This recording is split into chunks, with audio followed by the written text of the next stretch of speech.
Hi all, just wanted to share a couple of the sonic screwdrivers in my collection.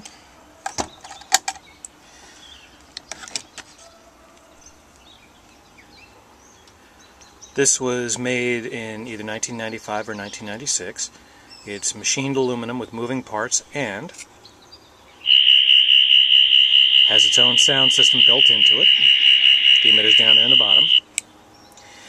This was based loosely off of screen caps and is not exactly accurate to any of the incarnations of the sonic screwdriver, so it is considered a custom.